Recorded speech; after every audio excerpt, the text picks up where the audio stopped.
Oh, you're here? Welcome, welcome, welcome. Let's start this properly. Hello, everyone. Welcome to Cars Enthusiast channel.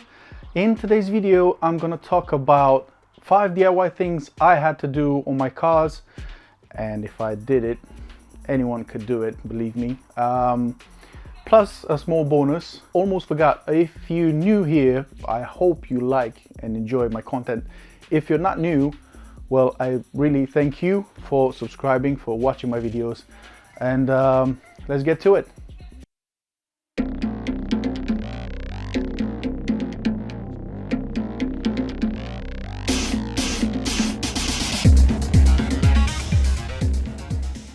So first, I'm gonna start with wheel spacers. Not all cars look better with some wheel spacers, and of course that depends on how big of a spacer you put on your car. If you do it properly, most of cars look better with wheel spacers. Of course, here you have to take in consideration the fact that if you use your car for, I don't know, daily carrying, like transporting people or heavy stuff or something like that, of course wheel spacers will not be good for your car, because the wheels will touch the body frame of the car, so you don't really like changing your tires every month. In my case, I don't carry too much of a load in the cars, so I put spacers knowing that the wheels are not going to rub on the body frame of the car. So in my case, it's very good. Please document yourself.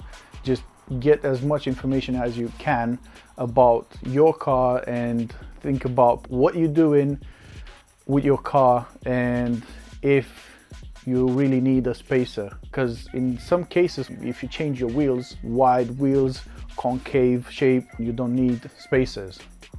So another thing would be window tinting, which I don't recommend doing it yourself unless you have some experience in this, because as you can see in the video, I tried for the first time in my life to do such a thing, and I thought it was going to be easy, and eventually it turned out I need to take my car to a professional, because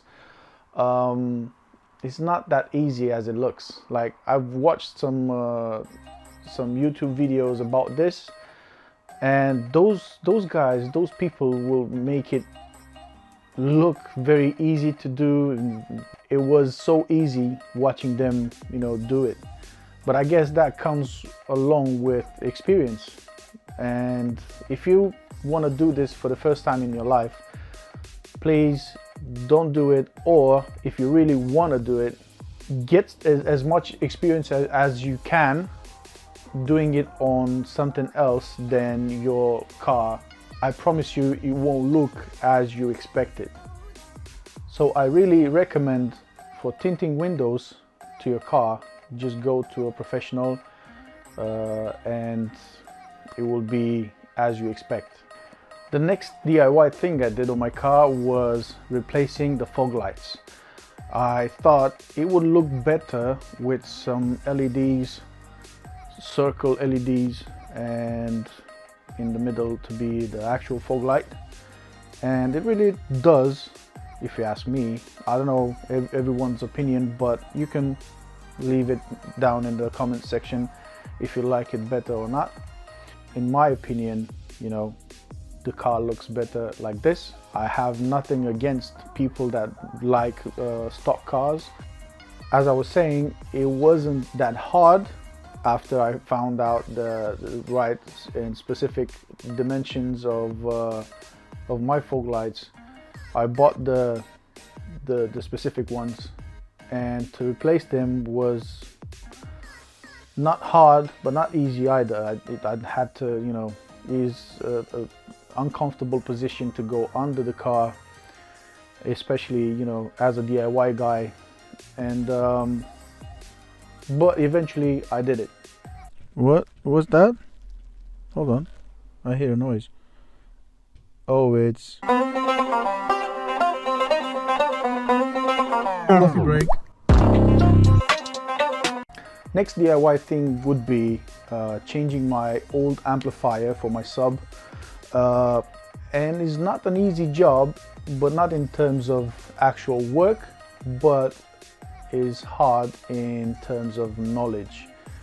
If you don't have the right knowledge, you will end up damaging your electrical system on your car, or even the subs or the amplifier. So you really need to get as much knowledge as you can for changing an amplifier.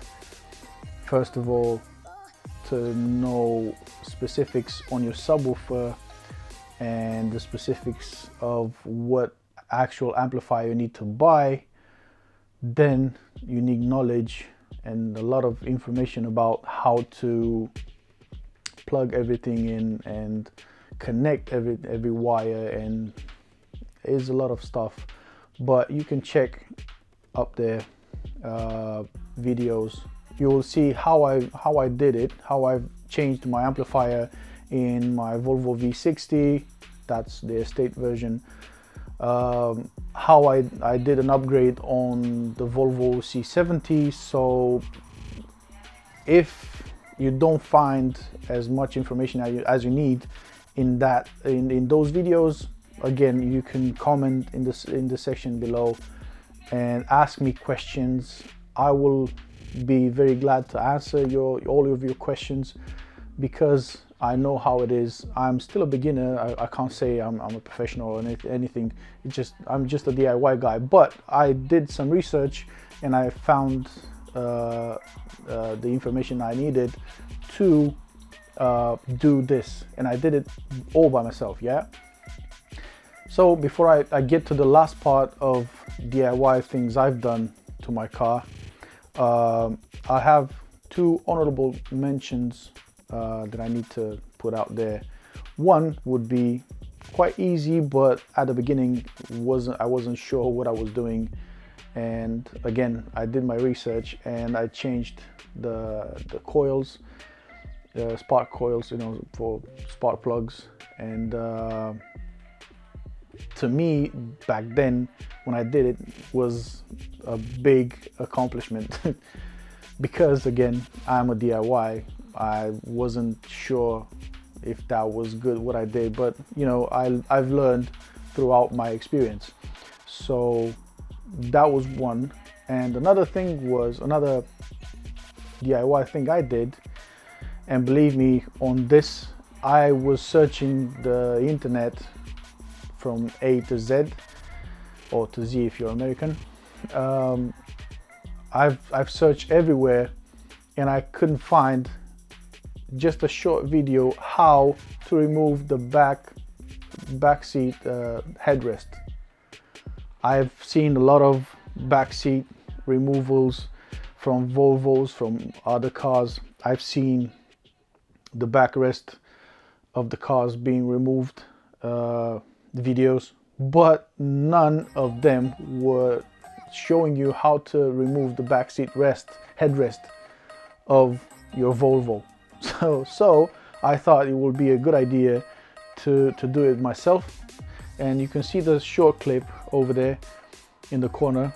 This video is the most watched on my channel, and when you are at the beginning as me with just over 100 subscribers, having over 5k views on one video, that's pretty good. So I'm impressed with that. So here we are with the last part and the hardest part in terms of labor that I had to put on this job to do by myself, and that was changing the brake discs, brake pads, and on C70 I changed the brake calipers as well. But that, like I said, that was the hardest part, doing it yourself, because it's a lot of labor to put on, especially on older cars, like it's not new, and things like screws or bolts are a bit rusty, and you have to put some pressure and you need some muscles. With older cars, you really need to put some work into doing things like changing your brake discs, brake pads. And you can see also the video there was a bit of a struggle, especially for my V60.